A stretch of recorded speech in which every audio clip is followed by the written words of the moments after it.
got a good overview of some of what's going on. I'll turn to Adam now, and what are some of the problems that sort of you perceive, and some of the possible solutions that are out there? Yeah, Ian, thanks for the invite. And I think it's a great question. Can Merthyr rise again? It's a great question because it's specific, and implicit in the question is a historical view. And I'm going to speak a little bit more as an economist today rather than a politician, but obviously the two are intrinsically connected.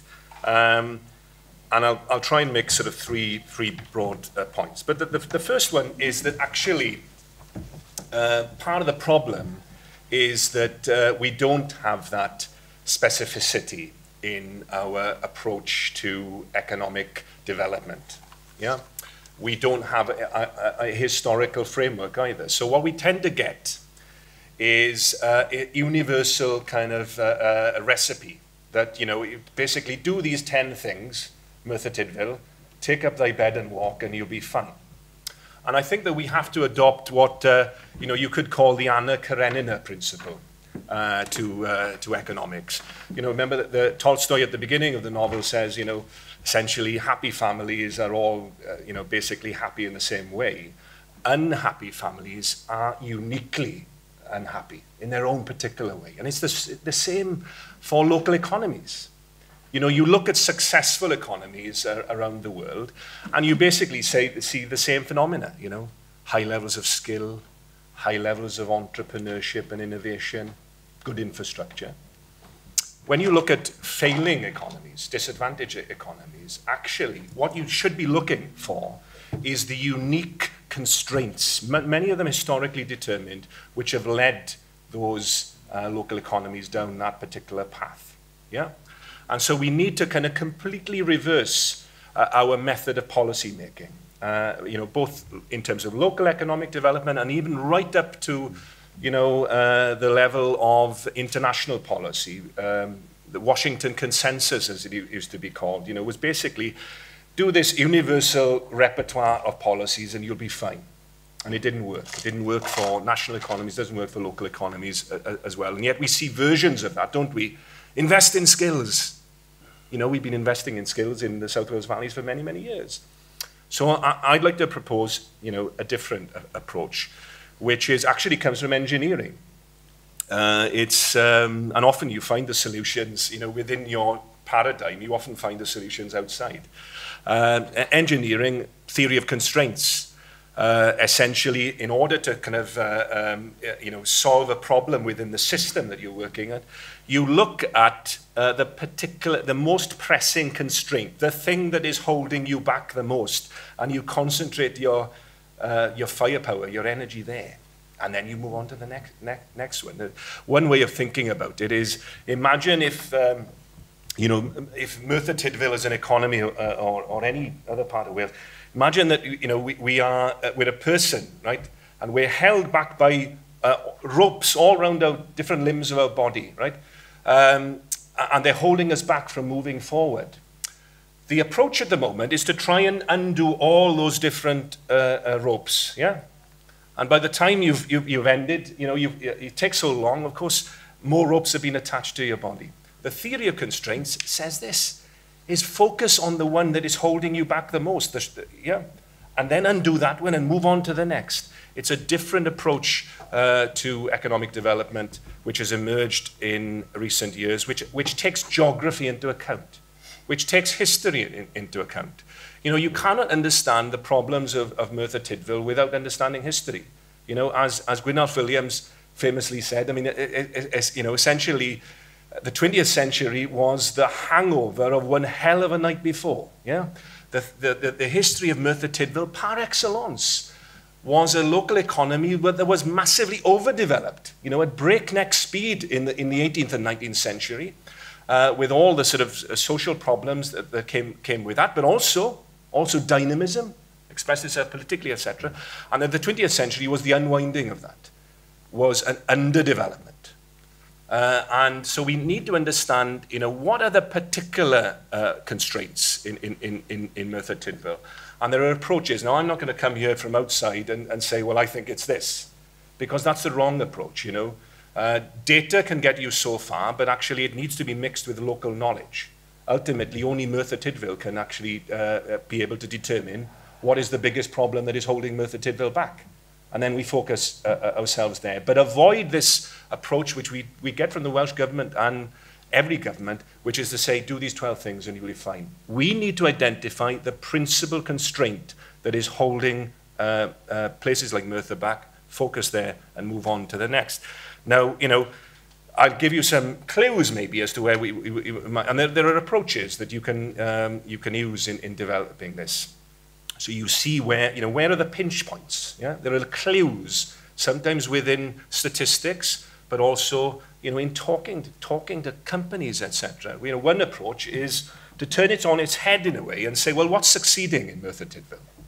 You know, instead of just focusing on the failures and the problems, say, well, you know, what is doing well?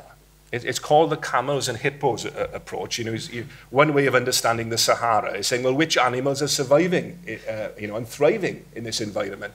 And then you realize the importance of the lack of water in that ecology. It's the same with the economy, right?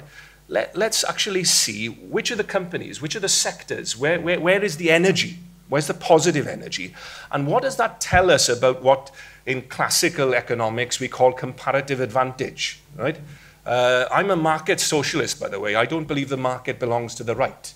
The market, in some ways, it's an information signaling device, right? So we need to approach it in that way. And sometimes, right, the fact that certain companies and sectors are doing well gives us important clues as to what we could build in terms of Merthyr Tydfil. I think that access to capital could be one of them. And also the fantastic example, I think, of citizen activism.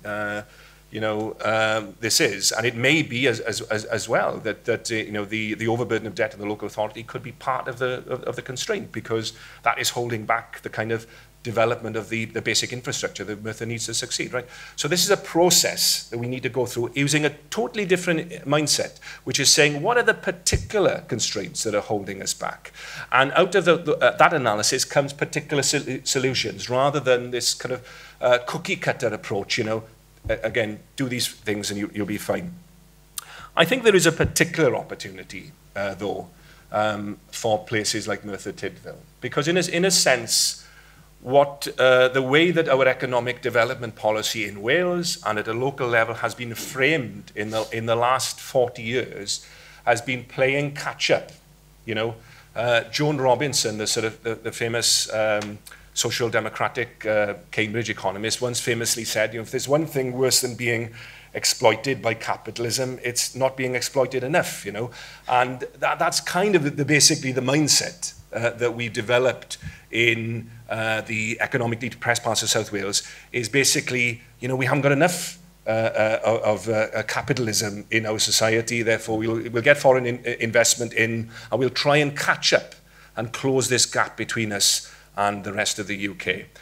There may be an opportunity for some totally different thinking here. Instead of playing catch up with you know, the average of late industrial capitalism, maybe that's a race that we'll never win. Why don't we do something different, which is actually to leapfrog, to actually catapult ourselves, to use our relative economic weakness as a source of strength, because there's latency. Where you are actually underdeveloped, sometimes that gives you more of a blank sheet of paper in which you can write some new forms of economic organization. And when we look at the world today, we look at things like artificial intelligence, the rise of the third industrial revolution and automation. We're beginning to, economists in MIT are beginning to ask, well, what are we going to do in a world of plenty, where, you know, we'll have 3D printers basically producing all our manufactured goods. And the system, the economic system, which was based around wage labor, you know, producing demand for the output of those factories, what are we going to do when people don't need to work in those factories to meet their needs? Could we imagine that future here in Merthyr Tydfil? You know, this economic inactivity problem that we have as a result of the legacy of heavy industry. We had to deal with that concept, but the whole world is going to have to deal with this concept in the future. So there are opportunities here for us to imagine how, in the middle of the 21st century, are we going to organize ourselves, and instead of playing catch-up, instead of having being a little bit closer to the average of capitalism now, could we in Merthyr Tydfil imagine what the world could be like in 30 years' time? And as happened in the 1780s, could that revolution begin here? So just if you'd like to Thank you, Ian. say a few words. Just to follow on from that, some excellent comments there by Adam. I just want to paraphrase David Lloyd George, who said, taking two small steps is useless if there is a leap which is required. And I think that's the situation that we're in at the moment. Rampant financialization has led to so much of the new money that is created by the economy being directed into speculation. And this has meant that the production and the services in the real economy, they're the ones that are being starved of the capital and the credit that they really, really rely on. So, I mean, it's one thing that I think we need to look at is that issue of how money is created, how it actually comes into being, and whether it is the role of the state or of private banks to decide where new money is being directed to. So I would encourage everybody to look at Positive Money UK and support their call for a Parliamentary Money Commission. I think that is something which is well overdue at the moment and could make a real difference. But that alone is not enough. People need to be educated. We need far better financial education from school, but well into adulthood as well. Finance is changing so fast that people cannot be expected to comprehend all the complexities that go along with it. So this area of financial inclusion is something that I'm really passionate about at the moment. And some of the technological innovations which are happening at the moment are really quite fascinating. You've got mobile payment systems, you've got cryptocurrencies such as blockchains, Bitcoin, sorry, and you've got smart contracts and these sort of things developed. So I think in the next decade, we're going to see some massive changes. So we really need to maybe look at the textbooks. Are the economics textbooks fit for purpose? Have they really taken into account the financial crisis, or do we need to look again at some of our theories and adapt? Or are we going to experience the same problems in the future of this ever-growing mound of debt? And why I bring up Positive Money is because themselves, and this has now been confirmed by the Bank of England, the way that 97% of money is created is by private banks making loans. So what we see in that is asset bubbles, house prices going through the roof and all of these sort of things. And it's all leading to an increase in inequality. And we can strongly link inequality to unhappiness, to health problems, all these other sort of things. So I think if we get back to the root of a lot of the different problems that communities like Merthyr and many others in Wales and the UK are facing, if we go back to the money and the understanding and the knowledge of how it works and what we can do, we can maybe move. So we're not looking at the 3 R's of reading, writing and arithmetic, but we're looking at risk, reward and resilience, because I think that is what we really need at the moment. We need resilient economies which look after themselves first and foremost as a community, building relationships between individuals, businesses, and also public sector organisations as well. I think we should have a lot more public-private partnerships rather than the sort of private finance initiatives and these sort of things that we do. If we have open and transparent collaboration and partnerships between different sectors, then I can really see progress in terms of developing communities, creating jobs. And I just want to bring attention to something that Ian has been involved in. is the creation of a co-working space here in Merthyr. Hoyle Hub, is that right, Ian? Yeah, it's mainly Lynn, actually, Lynn Williams, who's one of the other directors of the festival, and this is basically somewhere where, you know, everybody can basically have a desk in this working space, and there's lots of startups, including media companies and others, and it's just a way that they can run their business in a cheap and efficient way, and without lots of overheads, basically, you know. So, and also, of course, they collaborate. They work between themselves because and share a lot of skills, you know, in doing that. It's a great place to be as well. Yeah, It on really is. the skill sharing economy, the collaboration, you know, that really is essential. So yeah, I think we need a lot more of that. I think we will see more of it in the future. And yeah. Thank you, Justin. Fantastic. And we'll end the stint of the panel with Yrvil. Fine, thanks very much. It's nice to be back here in Merthyr again. I say back because for my sins, I was the parliamentary candidate for Plaid Cymru in 1979, which is the year Mrs Thatcher became Prime Minister. So I got vivid memories of going on a march in about 1978, protesting against the closure of the Triang Works here in Merthyr. And it was quite a watershed for me, that period, because I can remember pre-Thatcher and post-Thatcher. By the way, pre-Thatcher wasn't too good either. Just so we can bear that in mind. Sometimes we tend to think everything was great until 79, it wasn't. Getting back to the Russian theme which Adam started with, he quoted Anna Karenina, Tolstoy. Well, can I quote Lenin then? Because Lenin said, you know, you divide mankind not into the have and the have-nots. It's the who and the whom. In other words, who are doing things and to whom are they being done? And I think that's quite a more powerful, subtle distinction in many ways. And I would argue that for many of our communities, one of our key issues, and for individuals, is we put ourselves in the whom category. We have things done to us. And I understand that, by the way, but too often we don't think, well, why don't we move towards the who end of that spectrum and do more for ourselves? And it was mentioned that for 10 years, I was very lucky, I was deputy chairman of the Principality Building Society, which is Wales's largest mutual. And I boast that because I was very proud of it, by the way. And if you look at the mutual sector, that was an excellent example of the who and the whom. Because if you look at most of the building societies in the United Kingdom, they came about in those areas where non-conformity was strong. You know, the Halifax, Bradford and Bingley, Leeds, and not least Principality, which I think is the 5th or 6th largest in the UK now. And that was really very much a self-help. On the one hand, the thought was, well, people, we want them to encourage to save some money, and they want to save it in a safe place and get a reasonable return on that. We could debate what really reasonable is, but no, let's get some interest. And on the other hand, we can use that money to help other people buy their homes. And I thought it was a very noble model, and it's worked. And in fact, it's quite significant that the building societies, the old ones which went bust over the last 10 or 15 years, are those which demutualized. The mutuals carried on. And are still there, most of them today doing extremely well, providing this vital service both to savers and to people who want to buy their own homes. That's a little plug, not just for the Principality, but mutuality. And who are the owners of the mutual? Well, the customers. The people who either lend the money or borrow the money.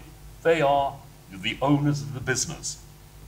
And the other model, of course, which again, we have a proud past in Wales, was the cooperative movement. There where it's owned by the workers, you know, and I think, you know, those are good examples from a way back when they were established, but of the who and the whom. And we've heard graphically today, too many of the who's are focused in the banking sector, particularly in the City of London, in the case of the United Kingdom. I could give you figures, but I won't, all day. Except like 92% of all banking in the UK is concentrated in 5 banks. You know, I mean, so there's a small group who have immense power.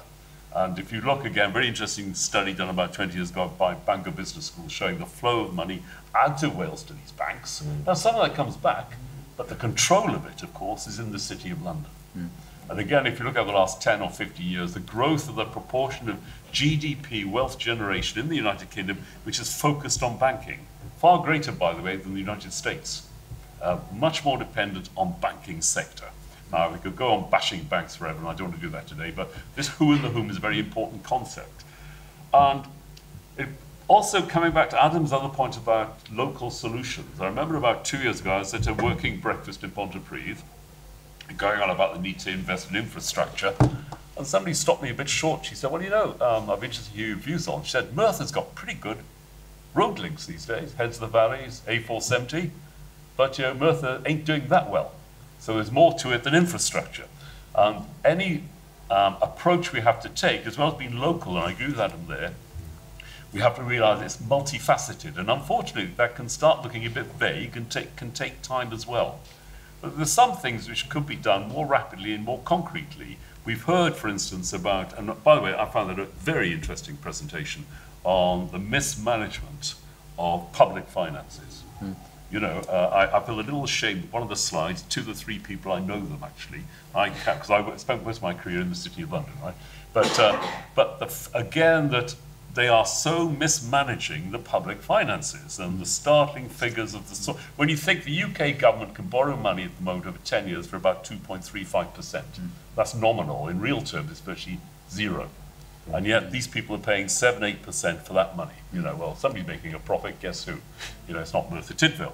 And so that loss of wealth in itself is dreadful. It also makes you think, though, and I'm not going to have a go at Merthyr Council here, because this isn't a party political point. Where is it that our officials are doing this sort of thing? We had it during the banking crisis as well. We found they've been misinvesting money, taking bad advice from poor quality advisors who'd cornered the market in providing advice to local authorities. So there's a lot to be done there, which is a bit of the, let's stop being the whom and let's be the who. Let's do these things ourselves. And I know there's enough expertise around. I know enough Welshmen who spend time in the financial sector to provide the expertise to make sure our public money is managed more prudently. Having said that, there are things we need to think about. And again, I'd agree with Adam about leaping a generation if you can. I was involved in telecommunications in the 1980s. And Ireland, because it had such a backward, the Irish Republic, it had such a backward telecoms infrastructure, was able to leap a generation of technology. And they had the courage, by the way, to do that, and therefore gain dramatically. That wasn't the total solution, of course, to Ireland's sponsor. It was a big help. So we need to think ahead. And when we do come inevitably to things like skills, we think about geography and infrastructure. Well, that's going to change dramatically. I was only reading an article, I think it was this morning actually, about electricity distribution. Getting much more now local generation of electricity. So the whole idea of big central generating stations going through the national grid as it's configured at the moment is becoming obsolescent very rapidly. And that's an interesting example of technology going to change the shape of things. And Adam touched on this, the Internet of Things, which is going to be very dramatic, where almost every device you can think of, household device, is going to be interconnected with semiconductors via the internet. And this is going to really explode over the next 10 or 15 years. You see the smart money in the US is already being invested in that.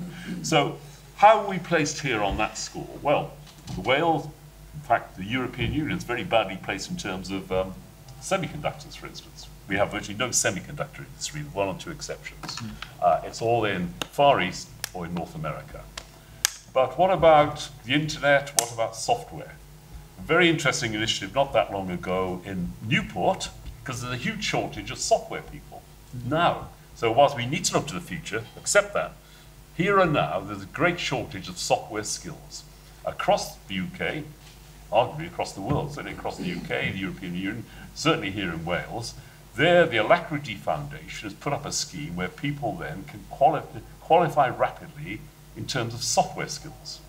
Now, this is one which will actually then do 2 things. The great thing about software, one, it doesn't need much capital investment. Secondly, it's geographically neutral, particularly with the internet these days. It doesn't matter where you are, really. Of course, it is good if you can get a concentration, because then people can exchange ideas. But this idea, the work you've been doing here, where low barriers to entry, where people can co-work, they can do that in software as well and on the internet. But it doesn't matter if it's in Merthyr, because it's good in Merthyr as it is in Los Angeles in terms of geography. We need to identify those things, which actually our younger generation finds exciting as well. Because this is the other issue I've got, and I could go on and on now, is that we focus a lot on the 45% odd of school leavers who've gone to university. I think we neglect terribly the 55% or more who don't. Most of politicians, by the way, are academic snobs. You know, they're always talking about university. You always pull them back and say, what about that big chunk who don't or won't go to university? How are we going to skill them up? We've really sadly neglected them.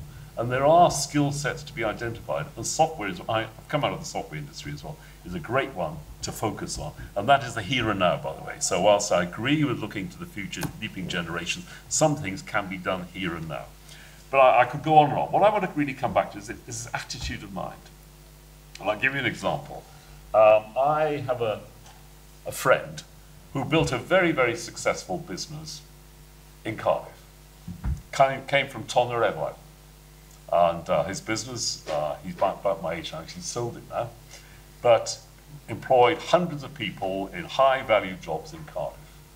And a modest man, by the way, when he suggested to the headmaster of the school he went to in Tonga, well, maybe I could go back and talk to the sixth formers about opportunities outside the academic sphere, because this man qualified as a chartered accountant, the headmaster didn't want him to go there. Somehow felt this would not be relevant to the pupils of that school, which I really feel is terrible. Aspiration is terribly important. This comes back again to the who and the whom. And look at the history of somewhere like Merthyr, the tremendous history, but I do challenge. I wonder how many of our school pupils today know about that history, know about the tremendous developments in Merthyr, not just the hard work, the hard grind in the coal mines, which was there, by the way, but the innovation in the steel industry, the iron industry, the initiatives taken, and also on the other side, this place, where people got together to build chapels, workmen's institutes, libraries, self-help. So if I leave you there, I think it's this who and the whom. We need to really try and work hard, very difficult to do, by the way, to move from the whom to the who.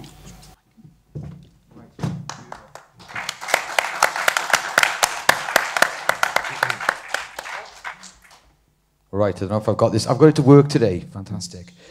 Well, I think everybody agrees. We've heard some really interesting ideas there. Time has caught us a little bit today, but we do have time, I think, for one or two questions. So I'll bring the mic over. Just picking up on that last point, I think one of the things that we've done, especially in Wales, is rely heavily on the public sector as a machine for investment, especially in job creation. I think one of the things in terms of teaching history is this power of the civic, that did build the chapels, that did, even the NHS come from the miners' institutes of Tredegar and so on, and people that had nothing that gathered together and inspired, and that's one of the things which is great about this festival and the Hoyle Hub and so on. It breathes new life into that.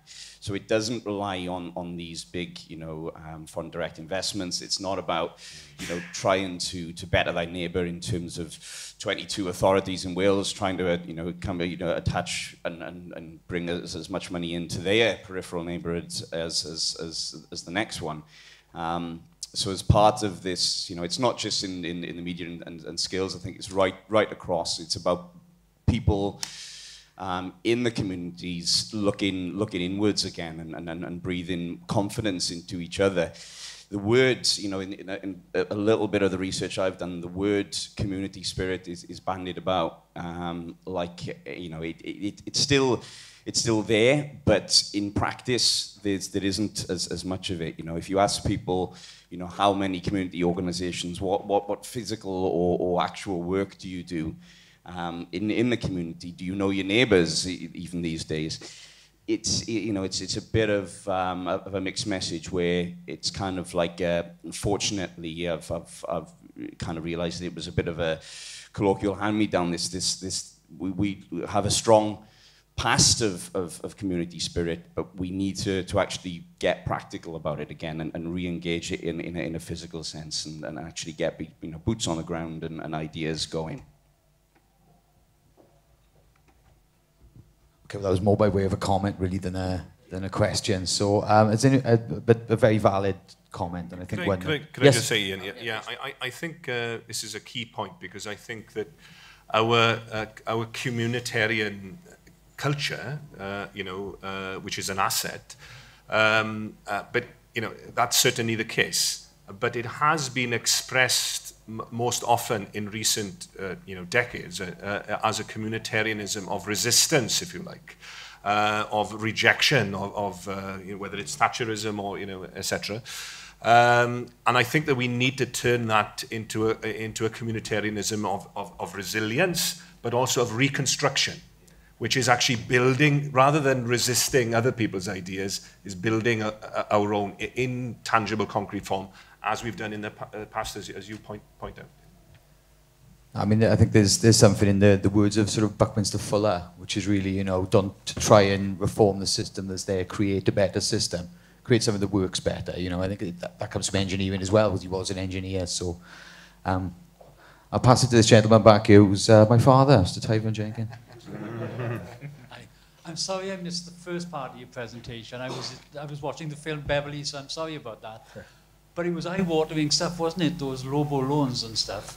I was reminded of John Dillinger. I remember Public Enemy #1, and they asked him, "Why do you keep robbing banks? Because it's where the money is," he said. But now it's reversed. The banks have worked out the money is with the public sector and the local authority. And to come back to your point, Adam, it's almost like a major constraint. It's the main constraint, isn't it? How are local authorities ever going to get the energy, the resources to do what they need to do when the life is getting sucked out of them by these people? It's criminal. It verges on the criminal, doesn't it? You missell not just to one individual, you missell to almost an entire population, because local authorities cover virtually the entire population. How do you do something about that? I mean, Joel, do you want to start us off on that? We'll probably go back to Hammersmith and Fulham here. My dad was actually mentioning illegality. Exactly. So I think what we're trying to do with Debt Resistance UK is kind of go down a similar road to what happened with Hammersmith and assist local residents to exercise their rights under the Audit Commission Act. And where they see an item of expenditure in the council's accounts, like Lobo loans, which was never taken out in the public interest, you have rights under the Audit Commission Act to object to that element of spending and to refer it to the High Court. And that was how the Hammersmith loans were written off in 89-90, and we hope it's how some of these Lobo loans are going to be written off in the next couple of years. And in February, we put the first couple of objections in to London Borough of Newham, which has £500 million of Lobos, and also in Tower Hamlets. And so they should be probably coming back for a decision in the next couple of months. And then over June, July, every local authority in the country has a 2-week window where their accounts are open. Any member of the public can go along, inspect the accounts, ask for contracts and documents, and raise their own objections. So if anyone wants information about how to do this, just come and have a chat afterwards, and I can give you some information and advice. I don't know if anybody else on the panel has any comment on that particular point. Do you have any comment? No, should we go to the next question? I'd be happy. Well, I think there's an important political opportunity for us, because through this compact that was agreed between Labour Party and my party to facilitate the formation of a government, there are 2 institutions that are mentioned there. There's a commitment to create now, which is, one is the Development Bank for Wales that, Ian and Arian Cymru obviously have been very critically important in creating the groundswell of opinion in favour of it. And the other one is the National Infrastructure Commission for Wales as well, which is also about, certainly in Plaid Cymru's version of it, financing major public value infrastructure projects in a different way, getting more infrastructure investment, but certainly not doing it in the terrible way that it's been done, hitherto. So I think there's an opportunity there for us. And by the way, I think it's important that both those key 2 new national institutions are not headquartered in Cardiff. Why should they be? And actually, because of the nature of their remit, it probably would be better, if they were located outside of Cardiff, because that would mean that they would have a national mindset, and, they would understand that, I want my capital city to thrive, and I take great pride in it. I love Cardiff as part of my country, but I also want to see prosperity spread evenly. And I think, sometimes the culture follows geography.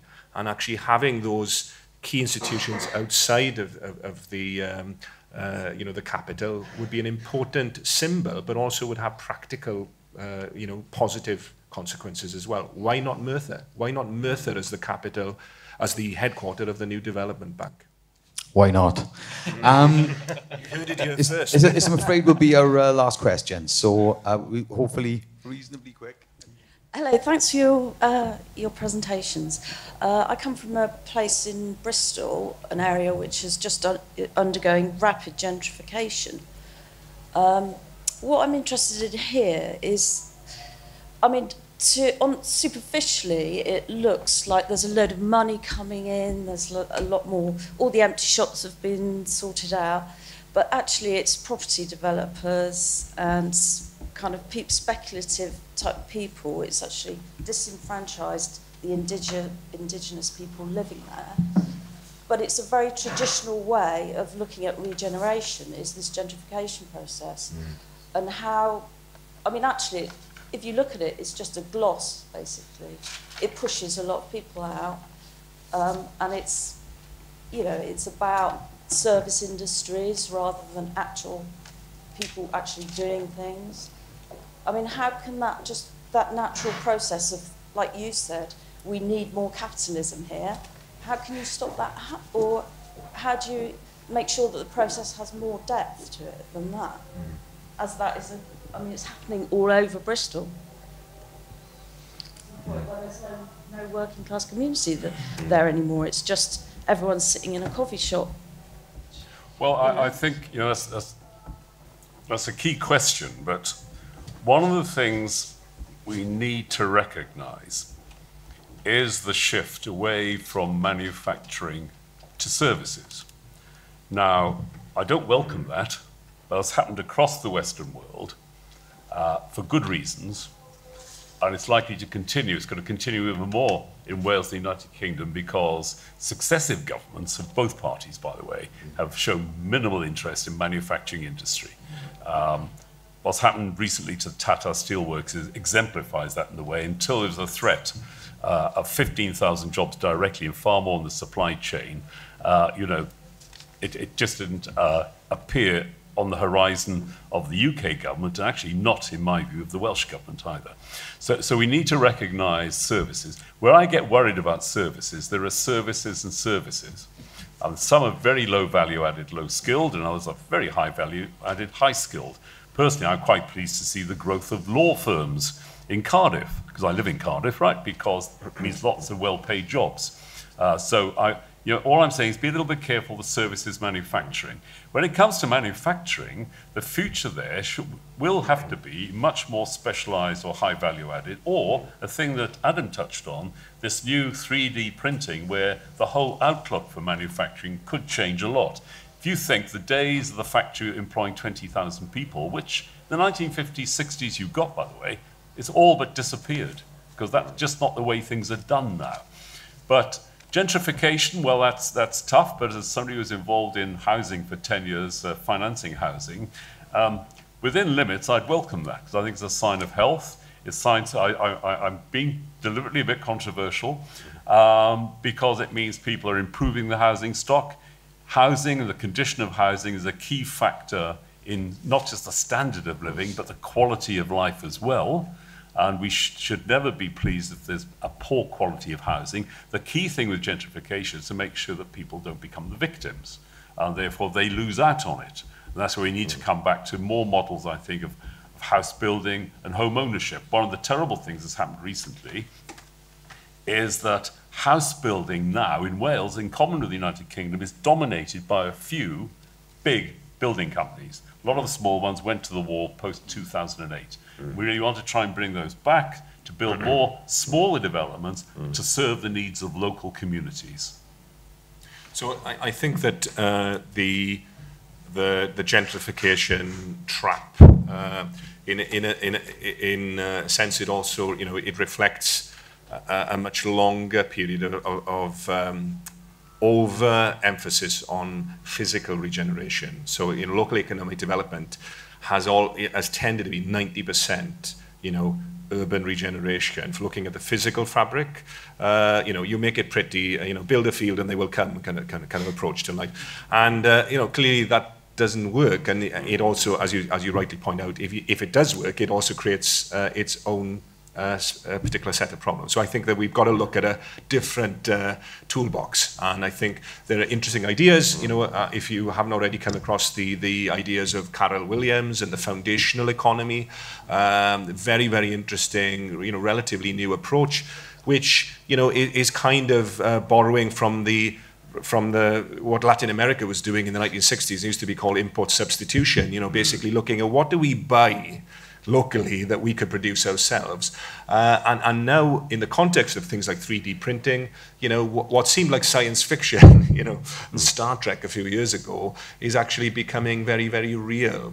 And so asking, well, what could we produce here could allow us maybe to get outside of this physical regeneration trap that we've often sort of found ourselves in. Yep, the last word from Joel and yeah, Justin. Just a few points on Bristol. Personally, I think we need to understand a lot more the sort of nexus, the relationship between land, planning and finance.